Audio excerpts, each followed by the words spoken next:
Well, for the past few weeks, we have been working through the process of putting these Stagecoach wheels together for the Yellowstone Park Stagecoach and going through some of the intricate parts of how all the joint work fits together. And last time together, I was putting on these steam bent half felloes that I had bent maybe a month ago. And the rear wheels went together fairly easily. The front wheels, I use a mechanical spreader to spread these fellies out a little wider so that they go on. And there's been some questions as to the dynamics or physics of why this has to happen. Well, since these spokes are coming out perpendicular from a circular hub, you can see that they get in a progressively wider stance because they're going out in this pie shape. If I was to draw a line where this tenon is going through on these two sets of spokes that are kind of neighboring each other, the tenon is going about this angle so that the ID of these fellies are, in this case, right at about 11 inches on the ID. But the OD, see, we are right at 12 inches. So there's an inch difference between this measurement and this measurement just in this 2 1/4 inch space. So the end of the spoke tenons in this case are 12 inches apart, but where these have to enter into the fellies, that is only 11 inches apart. That means these spokes have to be drawn together an inch in order for this tenon end to fit this mortise end. This spoke has to flex that inch, and each time it gets progressively more. So as I'm putting these 53-inch fellies OD on these spokes for the rear wheels, I have to take that ID of 48.5 and I have to expand it out so that the ID becomes the 53 or greater. But the spoke spacing and the holes in the fellies remain the same. That's where that spoke has to now be pulled into place. So when it is into place, that spoke relaxes back to its natural position, where the shoulders are on a 48.5-inch diameter and the tips of the tenons are on the 53-inch diameter. So on these larger fellies, on these larger wheels, it's easier to do it pretty much by hand because I have so much leverage. There's a lot of flexibility in a felly that is 53 or larger. And so I can start that one spoke and I can just force this felly to open up enough, the ID of 48.5 to the 53, so that it'll come out to the outside end of the spokes and then get it to work on. Well, I can only do this to about half. You remember that I mentioned that by the time I get to my fifth spoke, my first spoke has to be bottomed out. So I'm shifting this whole felly along in this one direction, and then this first spoke becomes closer to its natural position. This one will not have set quite yet, but I'm shifting this whole felly in as I'm pulling each spoke into its place. And if I didn't bring that felly up into place, remember I am an inch difference between ID and OD. If I just started that and then I thought I would just start every spoke, well, it's a cumulative effect. I'm an inch too narrow here, here, here, here. This spoke here would be 7 inches that it would have to pull, and I'd break that spoke. So I have to set those and bring this over into position to where this only has to come in maybe 2 or 3 inches, and it can do that, but it can't do 7 inches. But when I shift to the front wheels that are now a 41-inch diameter OD, and I'm 36.5 ID, that shorter felly becomes much more resistant to being flexed out. And I've made kind of my homemade spreader that will adjust just about to any size fellies. It's just a pipe with an all-thread inside, and I can push that open mechanically and get that to open up in this case a 36.5 to a 41, and begin that process. Now I've only got 6 spokes in this case, and if I look at the front wheel, I can see the difference between the ID holes and the OD holes. So if I draw these lines out like I did on the rear wheel, this tenon goes there, this tenon would go here. The ID spacing on these holes on these front wheels is 9.5. The OD spacing is 10.5. So now we're working with material that is shorter and much more resistant to being flexed. We have shorter spokes, we have a tighter bend in the felly, so it's more difficult to get that felly to open up, and it's more difficult to get those spokes to bend. Now if I started at the first one and I didn't bring it in, that last 6 spoke would have to come in 6 inches and it would break at the hub. But if I bring it in on that first spoke, by the time I get to the 4th, 5th spoke, then that last couple of spokes doesn't have to come quite so far, and I can usually get it in. In this case, it is a good example how the larger wheels are actually easier to build because you have more leverage and more flexibility, where the smaller the wheel is, the more resistant they are to this being flexed, and the more difficult they are to build. I have a fairly heavy built wagon wheel here that on the OD of the wood, this is 34 inches, and they have 2-inch deep fellies. So in this case, this wheel would have had to been spread from a 30-inch ID to a 34-inch OD to get these steam bent fellies on. This is one of those cases where steam bent halves were put onto a heavy wagon wheel.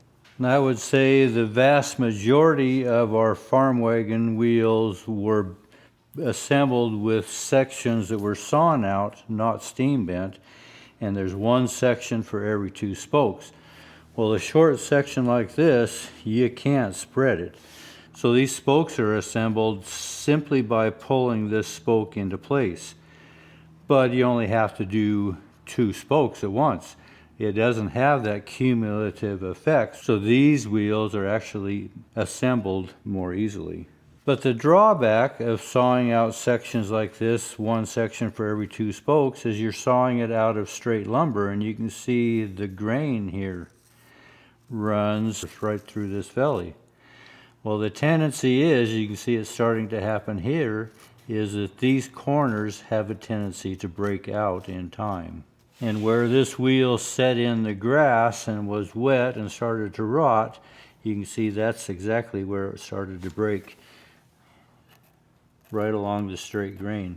So that's the weak part of sawn section fellies. But the strong part of these fellies is they can be made just about in any shop that has a bandsaw or a handsaw or an axe or whatever. A short section can be made and the wheels built a little more comfortably as opposed to steam bent halves. And the pros and cons of these steam bent fellows, you can see that they are not sawn out of straight grain, but they're bent, and so they don't have this cross grain in the corners. They are more difficult to put on, but long term they are much more stable and much stronger. So I have been doing some contrasting between wagon wheels and buggy wheels and stagecoach wheels. Well, this is a carriage wheel that has a wood hub in it, steam bent halves. It's actually built very closely to the stagecoach wheels. It also has a wood hub. The metal bands are gone in this case, but you can see the staggered position of these spokes, just like I'm doing on these stagecoach wheels. This adds a triangle effect, which gives more strength to this wheel, as opposed to these spokes that are all in a line. But these spokes are much thicker as they hit the hub, so that's where they get their strength, as opposed to these light carriage wheels that are much smaller. So the question did surface from the last video about possibility of whether it would be easier to put these rims on, these fellies on, maybe in quarters or maybe thirds. Wouldn't that be easier? You wouldn't have to pull that spoke quite so far when you get to the end of the half. Well, the lack of flexibility is the problem there. You know, on this 2-spoke section, there is no flexibility. It all has to be in the spoke, but it's only 2 spokes at a time. If you were to cut this into a quarter, the shorter you have, the less flexibility you have to take that ID circumference to an OD diameter circumference and to get it to open up. It just becomes far more difficult. So the larger the wheel, the easier they are, and when you have a full half, you have that leverage to open it up, to get it around the outside end of those spokes, and to get it to come back and to relax, and everything goes back to its natural position. So no, halves are much easier. 2-spoke sections are probably the easiest, but to put quarters and thirds on, been there, done that, tried it, and they are a bear. So the last step in building this wheel when I'm putting new fellies on is actually sizing the circumference of the felly down to the length of the spokes. And I make the fellies extra long on purpose so that my 2 joints where the fellies come together touch first before all the spokes come up and make that contact. I want to bring this progressively down until each of the spoke tenons are tight at the same time that the felly joints become tight at the correct amount of dish. So as I have it right now, this joint touches and the joint on the other side is also up to where it's tight. But I have spaces between the shoulders of the spokes and the fellies. A little less here to where I'm down touching here. So I need to take a handsaw and I cut this at that kerf width. Then I watch the change as this comes together, how much space is taken up. It varies on diameter wheel, so this is a cause and effect deal. I take a saw cut and I bring it up and I watch how much space is taken up. One saw cut would probably take up half of this space. I would need another saw cut to take up half of that space. So there's probably 2 saw cuts there, 2 saw cuts there. I probably need a saw cut for this one. I possibly might need a saw cut for this one here. So I'm looking at 5 to 6 saw cuts, and I just do one at a time. Right now we have a wheel that is referred to as being Felloe-Bound. If I were to set the tire on this wheel as it sets, the shrink would stop when these joints are tight, and it would not be transferred to these joints or into the hub. And this is what I referred to in the last video, that the goal is to have, under the pressure of the tire, these 2 joints come up tight, these 14 joints here to come up tight, all of these 14 joints, 30 joints total, all come up at the same time at the correct amount of dish. That's the goal. And the key factor there is the correct amount of dish. Say, for instance, I was to make the circumference of these fellies too short. I do it by making saw cuts, remember? So say I took too many saw cuts and I have a wider space here than I wanted. What would happen when I set that tire is the pressure of the tire would tighten all these joints up. It would transfer that down into the hub. Those would all be tightened up, but I would still have a space here. So all this movement has stopped, but the circumference is still being shrunk up underneath the pressure of the tire. So the only thing that can happen is these spokes have to kind of fold up, come up into this cone until this joint tightens up, which results in too much dish. It will come until these 2 joints make it stop. And then I've got too much dish, and How do you fix that? You either take it all apart and make your spokes shorter. That's the hardest way, but it's the most correct way. Or perhaps you have an old wheel that was missized initially, or it's dried out. You've seen me take a leather shim and put in there to lengthen the circumference. That's the least desirable, but sometimes that's an option. In a new wheel, that's not an option. So that's the relationship between the felly joints, spoke joints to the felly, and the spokes to the hub. Now, it's been a few years since the borax wagon wheels came back up. Remember, I built those main wagons in 2016. The hubs that we used were high moisture. We couldn't get them down in the allotted time that we had to work with, get them down to appropriate moisture that was suitable to be in the Mojave Desert. Standard ambient humidity there is 2 to 4%. And even this wood here that is 8 to 10%, put in that climate, it would all shrink. Well, that's what happened with those wheels. The part that had the most moisture was the hubs. The wood was drier, spokes were drier, the hubs were not. So what happened within the first 5 years, and this was all calculated when we did it, that the hubs shrunk, but the fellies didn't. So we ended up with wheels that were Felloe-Bound. The pressure stayed on the fellies, but as the hub shrunk, these little spaces started to show up between the spoke ends and the fellies, or sometimes even into the hub. So what ends up happening is we can have a tight tire on the circumference of the fellies, and everything is tight. But what happens is that the hubs and the spokes, as that wheel is running, can actually float within this tight ring. And that's what causes all these joints to move as the wagon is being driven, or any vehicle, buggy included. On a Felloe-Bound wheel, everything inside that solid ring is moving and floating. So when we brought those wheels up, I had to take saw cuts on those 2-spoke sections to shorten that felly circumference to where that pressure of the tire, when it was set, was again transferred down to the hub. And so that's basically what I'm doing here in a new wheel. I am taking a Felloe-Bound wheel, which I created on purpose, and I'm going to size it down to where these joints touch, all the way into the hub. So I'm just going to see what this cause and effect is for this 41-inch diameter wheel.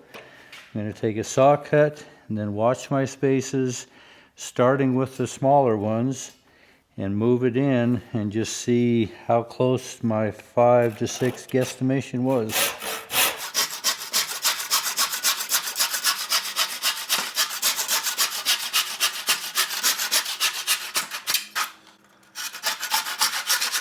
Part of the equation in this whole thing is just how aggressive a saw you use has a determination on how wide a curve and how much movement. So when you make a saw cut with whatever saw you use, make your saw cut and then move it in and see what that effect is. And then you're going to be able to start to calculate, well, I need one for there, or I need one for there. And adding up all the small minor ones, they all add up. So let's see how much this one moves in. Release my clamp a bit. And I'm going to focus primarily on these two first.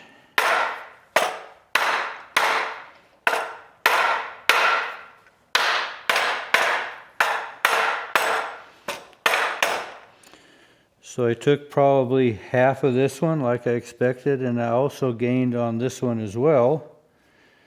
And my joint is up tight. So I'll secure that again, and I need another saw cut. Right through the center of that joint.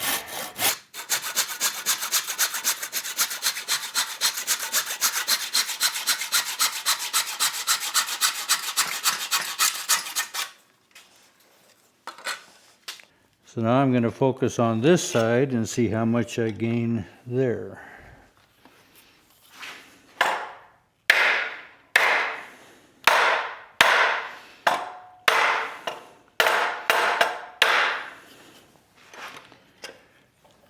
So I probably gained half here as well. So I'm halfway there with 2 saw cuts. So it's probably going to take 2 more, one for this side and one for this side. But when I'm going through this process, I do want to make sure that I don't override one side more than another where my joints are at. I want to keep them symmetrical, and right now I am at equal spaces between my spokes on both sides. Might be a little stronger here, so I'm going to take another one on this side.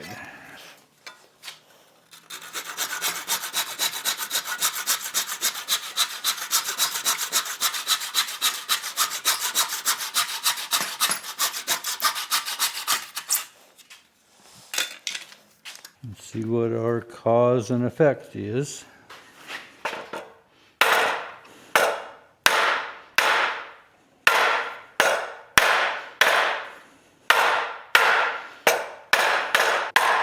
This is where I would stop and actually put a wedge in these two to hold them.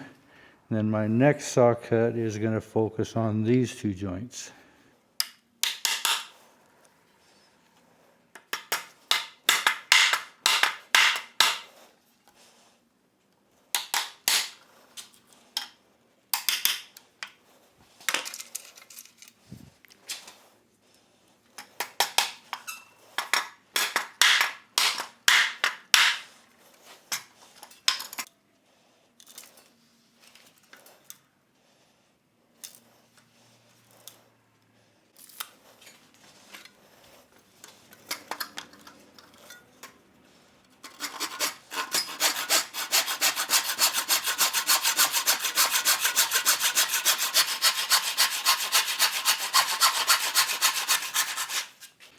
So that's the size of my kerf.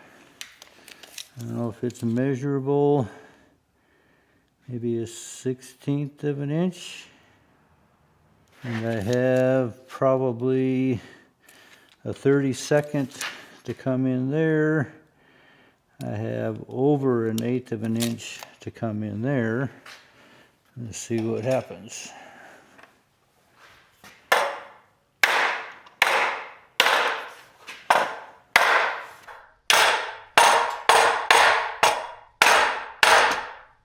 Well, that brought that right up where it needs to be. These are looking pretty good now. So as we go on around and check all our joints, they're up there really close. There might be just a fraction of a hairline.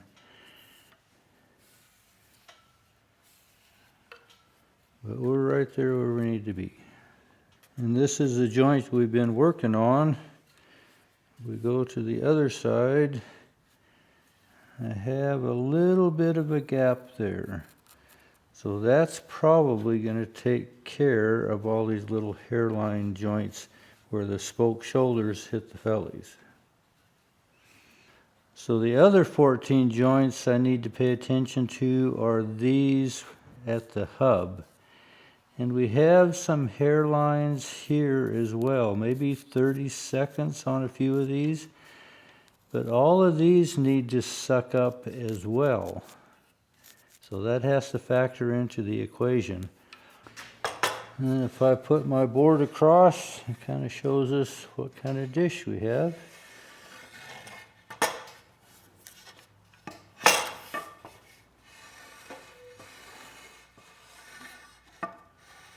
Pretty acceptable there.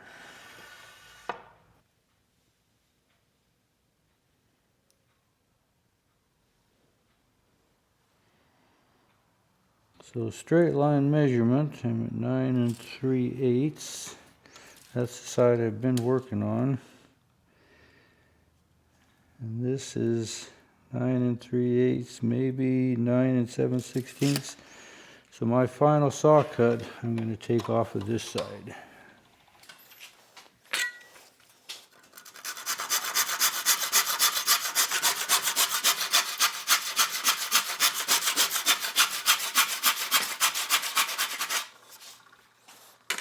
So my expectation is when I set the tire, it's going to push all this into the hub because I have good contact at the shoulders of the spokes to the fellies. It's going to push all these spokes in and tighten up all these joints into the hub by the time this comes together and sets, and should not increase our dish, but should make a uniform set of tight joints between all 30 joints. And you know, I say should. This is where maybe just kind of that gut feel of doing lots of wheels that I'm thinking this is what's going to happen. I have missed it a time or two, and sometimes you got to start over. But I think we're going to be pretty close. So this is all getting prepared to set the tire. But when I size the tire, which I'll do in the next video, I'll make it 0.2% smaller than the OD in circumference, not diameter, circumference. When that tire shrinks, it's going to push all this wood together and tighten up all these joints, in theory. Anyway, that's how I address Felloe-Bound wheels. I do it on purpose on a new wheel, but this is how I repair an old wheel that is also Felloe-Bound. Anyway, hope you understand. Appreciate you coming along. Thanks for watching.